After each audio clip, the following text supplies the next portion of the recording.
Remember tuning into your local news? The anchors felt like neighbors. The stories were about your town council, the high school football team, maybe even Mrs. Henderson's prize-winning zucchini at the county fair. It felt local. Fast forward to today, and that cozy picture is fading faster than a politician's promises. Across America, local news outlets are being snapped up by massive national corporations. We're talking about companies that might be headquartered hundreds, even thousands of miles away, with priorities that have absolutely nothing to do with the folks down the street. What happens when these corporations move in? Well, often the first thing to go is, ironically, the local part.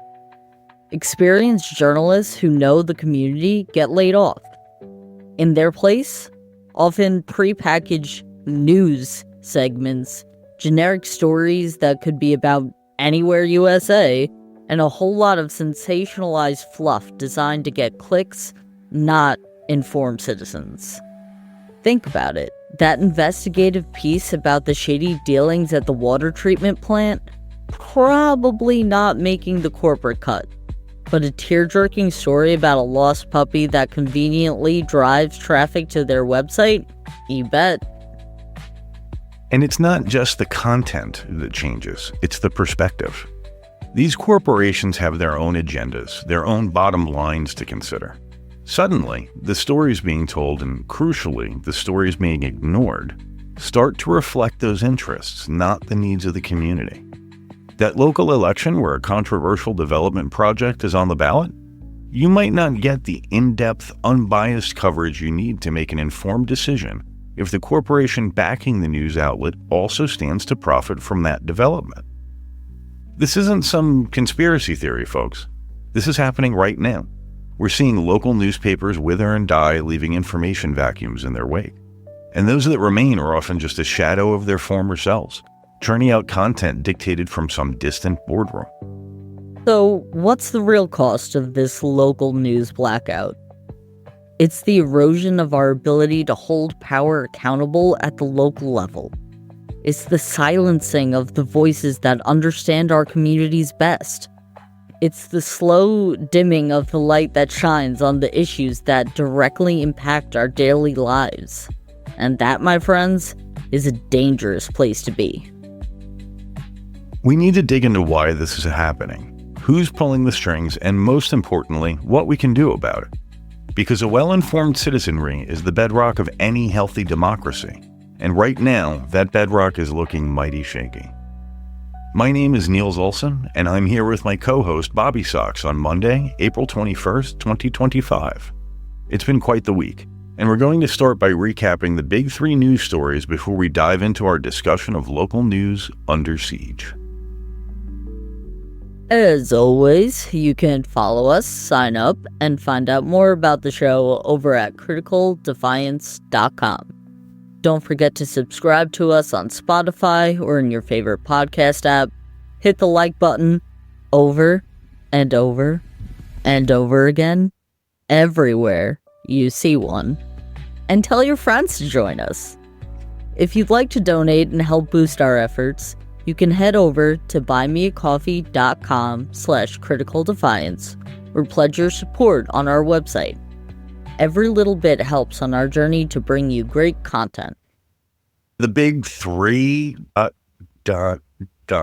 there are people in the audience that are going to argue that we got it too baked to come up with three news items, but that's not true. That's not true. That's not true. Because we try to... We had three. Yeah. We had three, but we had to move one to a Freedom Fumble because it belonged there more. Yes. Oh, yes. By far. The all-singing, all-dancing space show, but we'll get to that a little bit later.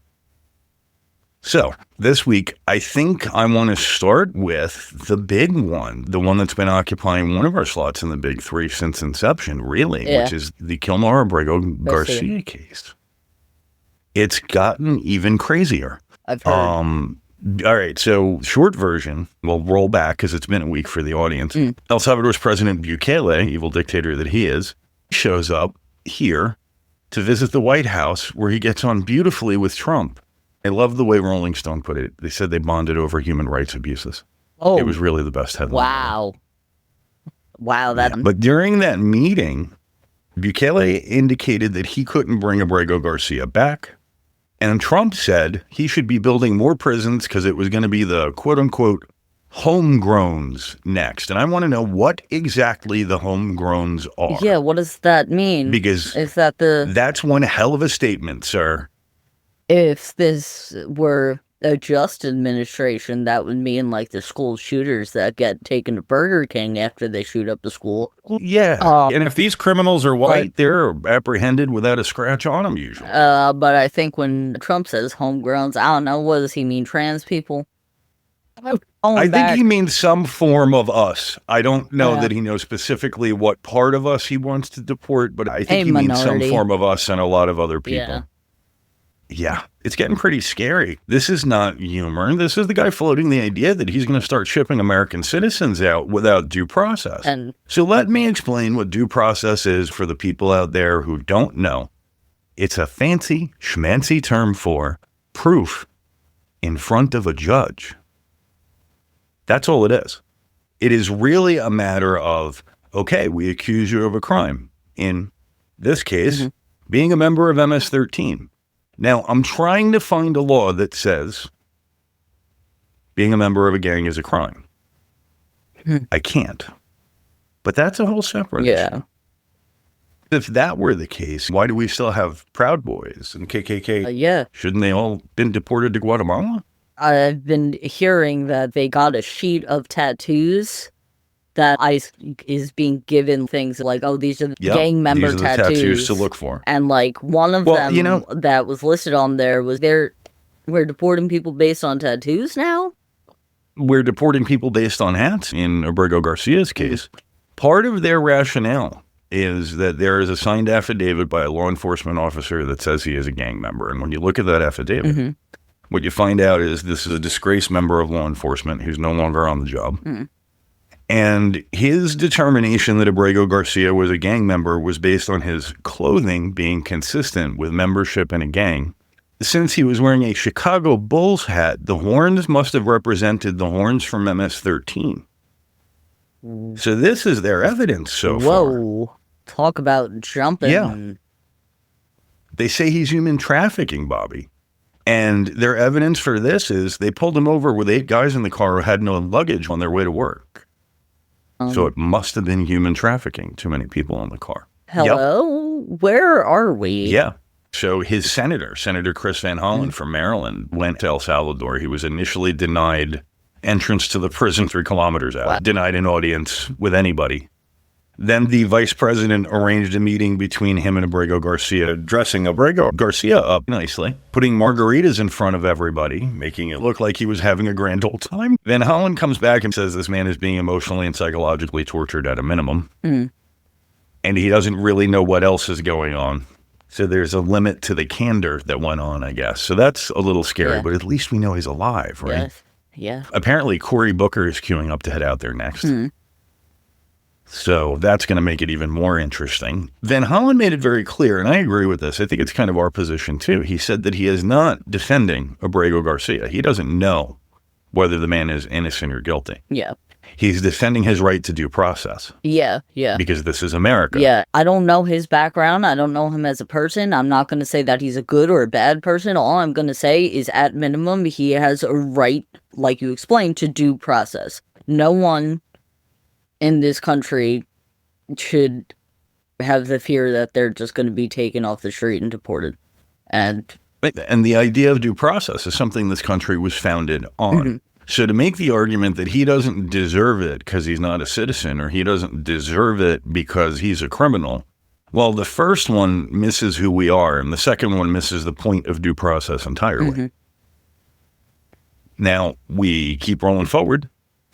And now, as of this point, Sunday, the day before the podcast, the Supreme Court has halted deportations under the Alien Enemies Act for now, with Thomas and Alito dissenting. They haven't spoken directly to this case yet, but they kind of paused things so that they could review it, which is a good sign. So far as we know from news reports, the last batch of vans running to the airport with Venezuelans on it was actually turned around.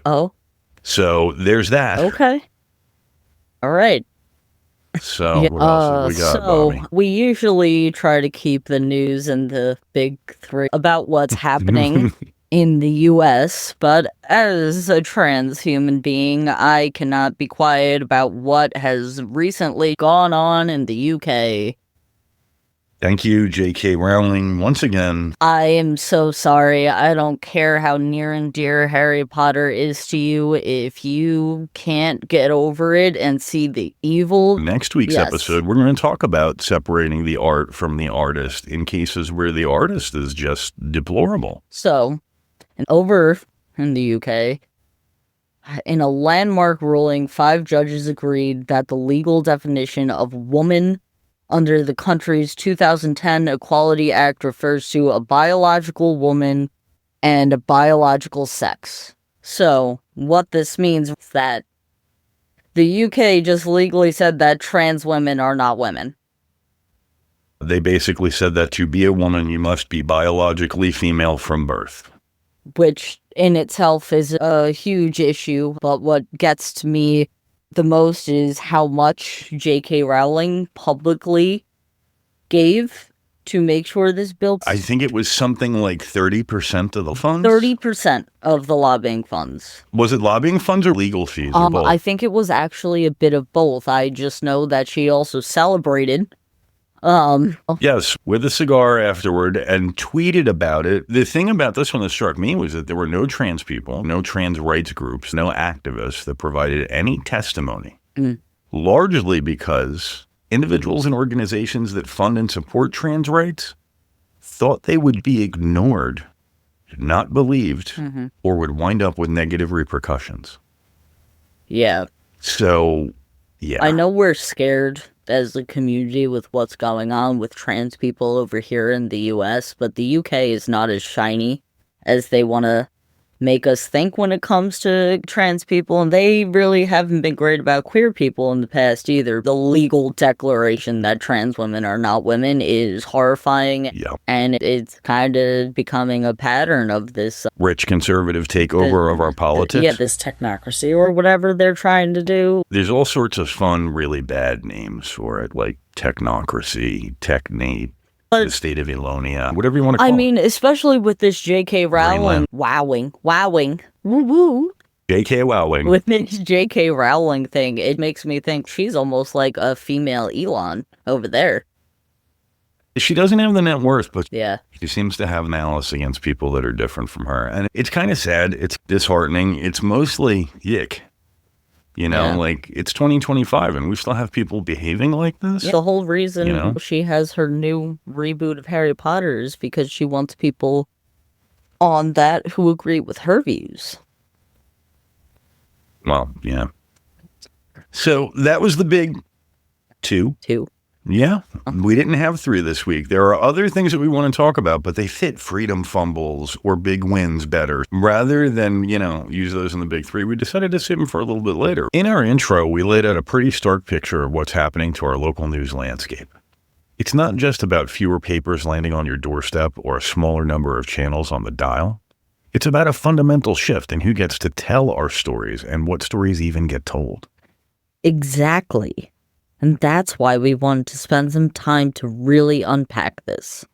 What are the real-world consequences when these local news outlets, the ones we used to trust to keep an eye on things right here at home, become extensions of massive, often out-of-state corporations? We're going to delve into how this affects everything from local elections and community development to holding our local officials accountable. It's about more than just headlines. It's about the health and vitality of our communities. All right, so picture this. End of the last century, rabbit ears on the TV are going the way of the dodo, replaced by cable boxes, and suddenly everything's digital. Now, back in the day, the FCC had some rules to try and keep things fair, make sure one company couldn't just gobble up all the local TV stations and control the narrative. But those rules, they got, shall we say, relaxed? Suddenly, these big media companies could buy stations left and right, all across the country. They kept those familiar ABC, CBS, and NBC logos, the ones you trusted, but the folks behind the curtain, Their names kept changing faster than a politician's stance on, well, anything. Take Sinclair Broadcasting, for example. These guys have become masters of this game. They own or run almost 300 local TV stations in close to 90 markets. In central Pennsylvania, around Penn State and those other college towns, Sinclair basically runs the show on 3 out of the 4 local stations, using this sneaky sidecar company trick to get around those old ownership limits. They even own the station down in Harrisburg. So if you live anywhere in central or south PA, chances are your local news is coming from Sinclair. And surprise, surprise, it all sounds pretty much the same. Now, Sinclair isn't even the biggest fish in this pond. Nexstar takes that prize. But Sinclair, they've really made a name for themselves by flat out forcing their own partisan, right-wing talking points into local news broadcasts. They have these must-run segments that have zero to do with what's actually happening in your town. So you think you're getting local news? Think again. You're probably getting a corporate-approved message whether you like it or not. It's local news with a national, very specific agenda. Pretty slick and pretty damn scary. So, we know local news is shrinking. But it's not just fading away organically. There's a force behind this. The rapid consolidation of media ownership. Niels, paint us a picture of how this buying spree actually happened. What were the key factors driving these big corporations to gobble up our local news outlets? All right. So think of it like a feeding frenzy, Bobby. But instead of sharks and chum, it's corporations and struggling local TV stations and newspapers. The main ingredient attracting these buyers was cold, hard cash, or rather the lack thereof on the local level. For years, local news has been battling a perfect storm. The internet is siphoning away advertising dollars, the rise of free online content, training audiences not to pay for news. And let's be honest, sometimes a failure to adapt quickly enough to the digital age. This left many once proud local institutions financially vulnerable, practically begging for a lifeline, and that lifeline came with a price tag, usually attached to a corporate logo. So these big companies saw an opportunity to, what exactly? I guess just expand their empires, Bobby? More outlets mean more potential reach, more data on consumers, and the ability to streamline operations and cut costs by sharing content and resources across their growing portfolio. It's about economics of scale, squeezing every last drop of profit out of these local markets. Plus, let's not forget the potential to shape narratives across a wider geographic area. And the regulatory environment, or arguably the lack of robust regulation over the years, has certainly greased the wheels for these mergers and acquisitions. Yeah, and I think, given our current regime, our current administration, the regulatory environment is bound to just get worse. The Telecommunications Act kind of held it all together back in the day. And it gave us a way to limit the reach of any one particular broadcaster, really honestly, for the civic good, for the public good. But changes in FCC regulations over time have pretty much killed that. So the Telecommunications Act, to boil it down as simple as possible, is to make sure the news outlet couldn't have a monopoly. Among other things, that was one of the things the Telecommunications Act did. The Telecommunications Act was concerned with monopoly, reach, and messaging. Okay, all right. Yeah, that would summarize it. Yeah. So, and then you've got this death by 1,000 clicks that started happening too. And what that is the advertising environment changed. So newspapers and magazines and even local news stations were very used to pay for play. You pay us for a certain amount of time or a certain amount of space. And in exchange, you program that space. So it could be X amount of hundreds or thousands of dollars for, say, 1 inch in the newspaper or 30 seconds on your local TV station. All right? Now, the internet comes along and we start advertising things based on one of two angles, either the number of impressions, the number of times people actually see it, or the number of clicks, the number of times it's actually been interacted with. So instead of paying in advance, what we're doing now is paying on a per-use basis as little as possible after the fact. So that changed everything, and it kind of put locals and independents on the back foot. Because now to make money, you want things that are going to grab people's attention on the internet and make them click, also known as clickbait, instead of something where like a newspaper or a radio station or, TV, like you said, is prepaid. It's like, okay, here you go, this much time. Now it's how juicy can you make a boring or normal story sound in 5 words to get people to click on it. You got it. And then, you have the network effect too. So you have this dominance of a couple large platforms in online news distribution and also in advertising. So that's squeezed things too. You don't have many ways in the modern world to do what you did. You don't have this infinite variety or invention that we used to have. So yeah, it's gotten a little bit rough. So the corporations move in, they tighten the belts, they look for efficiencies. On paper, it might sound like just good business. But what does this actually feel like for the people living in these communities? What are the real-world consequences when the local news becomes less local? This is where the rubber meets the road, Bobby, and it's not a smooth ride. The most immediate impact is the erosion of actual local coverage. Remember those stories about your town council meetings, the debates over local development, the investigations into potential wrongdoing right in your backyard? Those are often the first things to go when budgets get slashed and the focus shifts to broader, cheaper to produce content. We start seeing more syndicated stories, more national news filler, and fewer journalists actually pounding the pavement in our communities. It's like your favorite local diner suddenly serving reheated chain restaurant food. And we're talking about more than just missing the human interest pieces, right? This has real implications for how informed we are as citizens. Absolutely. When local news is weakened, the crucial watchdog function of it diminishes.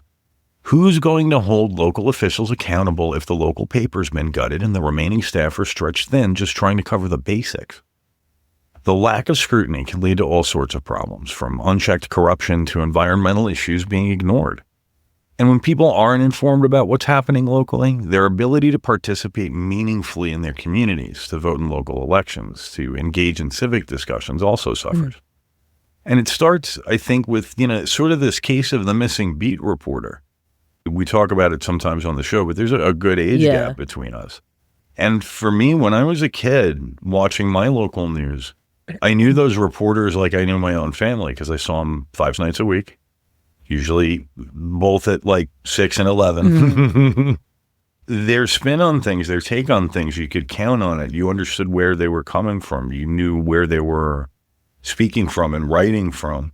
And they had a beat. They had a rhythm. They had an area they covered or a particular topic they covered. And they rolled through it and then went back to the beginning and rolled through it again. And that's gone.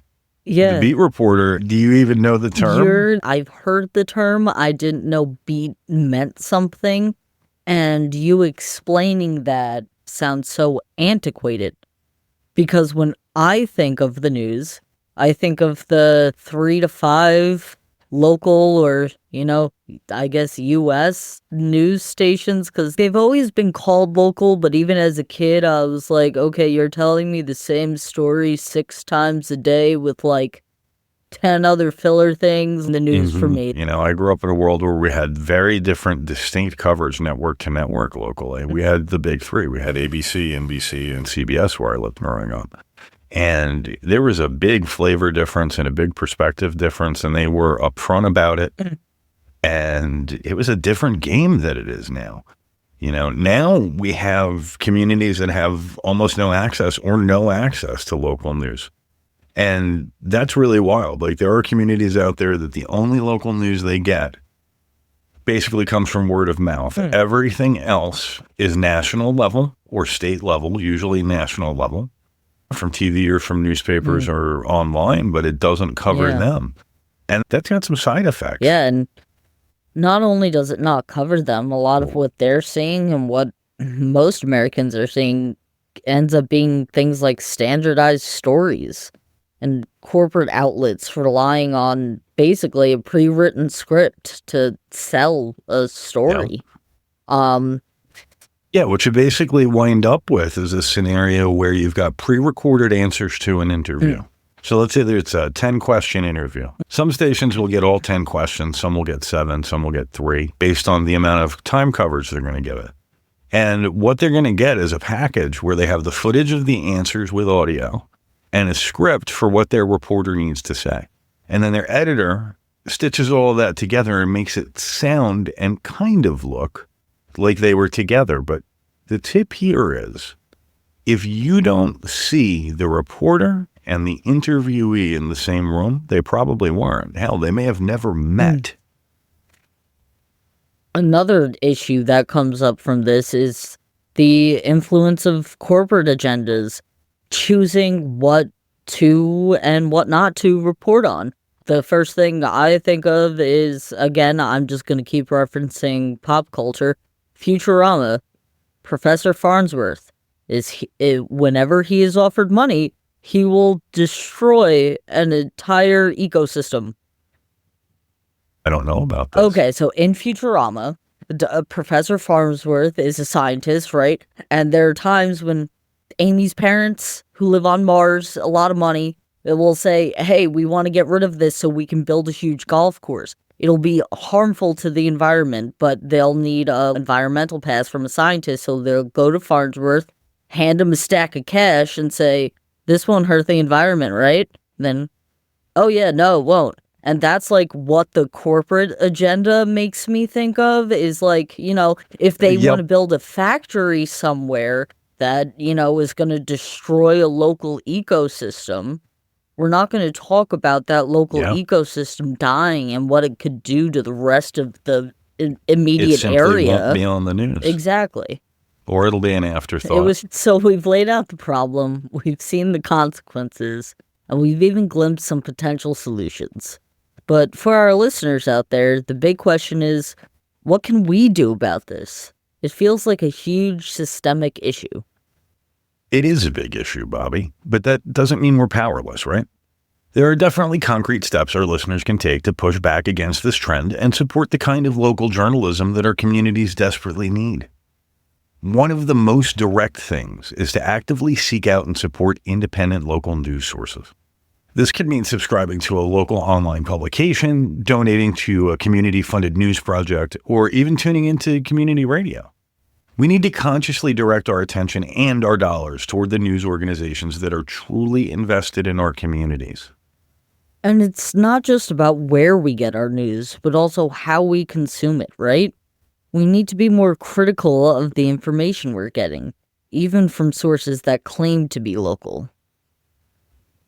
We need to ask those crucial questions. Who owns this outlet? What are their potential biases? Are they actually providing in-depth coverage of local issues, or are they just regurgitating national talking points? We need to become more discerning news consumers and demand more from our local media. And on a broader level, we can also support initiatives that advocate for policies that promote media diversity and prevent further consolidation. So, let's talk about this. Where would you start? I would say one of the first and easiest steps is just becoming a conscious consumer of news. Look into the news outlet that you're watching and see where they put their money. They're donating to certain organizations, and see if you align with it. I can jump directly to another one that I look at, and it's pretty obvious, but it's out there, is direct financial support. There are all sorts of ways that you can support your favorite journalists. Most sources of news and information nowadays have things like subscriptions, memberships, or donations. You want to look at that and say, okay, is this particular outlet worthy of my time? If it is, then go ahead and vote with a couple dollars. It doesn't have to be much to make a difference. You can also start getting involved in your local community. Maybe go to your local college campus and talk to their journalists or their radio. See what their perspective is. Make their websites known. Make sure you're getting diverse views on what's going on in your area. Yeah, cool. And, oh yeah, a very basic one. Spread the word. Talk to your family about this. Talk to your family about thinking critically about where they're getting your news from. Make sure Aunt Cheryl isn't getting her news from that Minions meme on Facebook. And also, double check what news channels she's watching. And if necessary, use parental controls. Oh yeah, that's the best one. That's the best one. It's so good. It's really easy. Parental controls on TVs. Everything's a smart TV. Just block them out of it. They don't know. Make the password like LGBTQIA+. Make it the whole thing. Make it something they would never know. It is very important to spread the word about thinking critically when it comes to digesting news and supporting your real local news, not just what corporate agendas have that they want you to hear. The state of local news in America is at a critical juncture. The trend towards corporate consolidation poses a real threat to the health and vitality of our communities and our democracy. But it's not a done deal. We have the power to shape the future of our local news. By being informed, by supporting independent journalism, and by demanding accountability, we can help ensure that our communities don't go dark.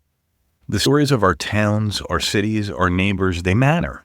And it's up to all of us to make sure those stories continue to be told by the people who actually live here for the people who live here. And that was Big Thoughts. Hey. All right, boys and girls, it is time for Freedom Fumbles. In this week's edition of You Can't Make This Shit Up, per Yahoo News, have you heard of this company called Colossal? Yeah. I saw some things about what we're about to speak about. So Colossal gets out there and says, "We have resurrected the dire wolf from extinction. Look, there are puppies." And they show us pictures of these puppies.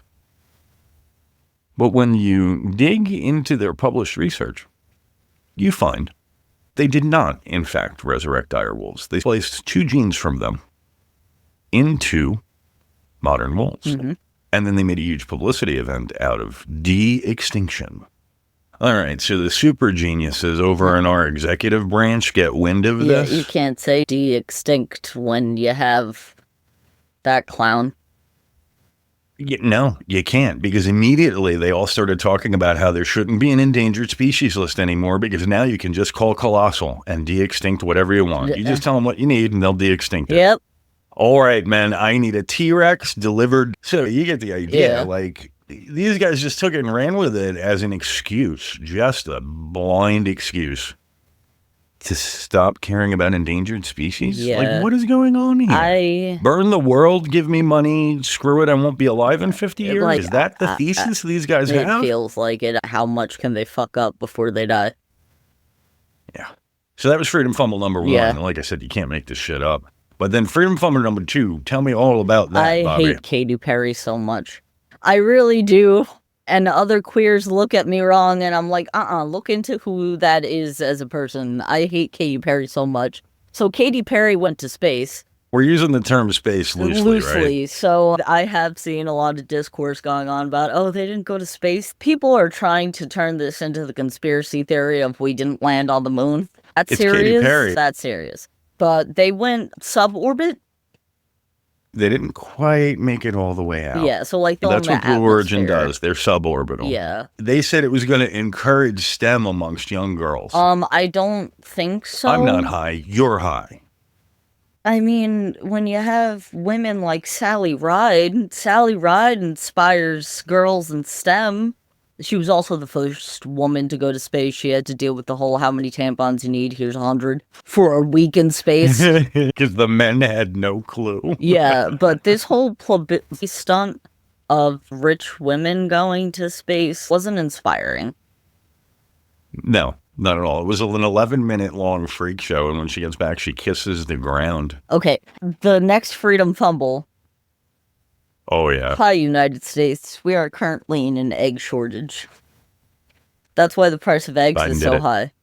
So, Biden did it. So we're in the midst of an egg shortage, and what this two-paid orange decided to do is to say, you know what? For Easter this year, 30,000 real eggs. I think they used wooden eggs. If I remember correctly, the White House had wooden eggs that were very old.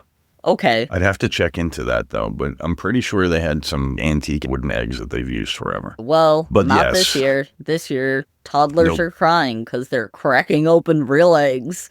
It's hysterical. Of all the things to do to show that you don't care about what's going on with the average person, is to take a it's just huge food perfect. source and throw it on the lawn as trash. Yeah, wow. So that was Freedom Fumbles, and there were some standard fumbles, man. There were some hardcore fumbles. I wish we had funnier fumbles this week. You want to tell me about big wins this week, Bobby? Big wins. Keep going with those DEI boycotts. I'm going to read some of the actual numbers because I'm not a number person. I don't remember them. I need notes. In February 2025, the first month of boycotts, Target's foot traffic was down 9.5%, according to Placer.ai. The week of March 31st, Target's store traffic was down 7.9% compared to the previous year. In Arizona, foot traffic in March was down 7% compared to a year ago, according to Placer.ai. Target's stock price is down. On April 14th, it hit the lowest point in 5 years at $94. At the end of January, the price per share was $142. So we are actually making waves. Yep. We're not going to bankrupt them in a night. But you can make a dent. Boycotts work. Boycotts work. It's making an impact. Don't think it's doing nothing. I think we're still working with boycotting Walmart and Amazon. Those are two much bigger ones that are difficult to get to, but if you can, at any point, when you go to Amazon, buy that thing from the actual maker instead of Amazon. I just did it with our new mics. We're going to sound so much sexier next week. Ayo. I'll be able to use my ASMR voice. So I've got a feel-good story this week. Little Michigan town. Residents of all ages came together and created a 300-person human chain. They called it the Book Brigade. They stood in two lines running along the sidewalk in downtown Chelsea in Michigan last Sunday. Not the most recent Sunday, but the Sunday prior. They basically passed each title, each book, from Serendipity Books' former location directly to the correct shelves in the new building down the block and around the corner. Yeah. It's one of those scenarios where everybody came together, not because of politics or divisive stuff, but to do something good for a member of the community. We need more of that. Yeah, we definitely need more of that. So there were nationwide protests against the Trump administration. What were they called? These were organized by the 5051 protest group. Okay. On their website, which I will attempt to throw in the episode notes. Oh, yeah. But yeah, it's another round of protests against Trump, against his regime, and against the shit they're pulling.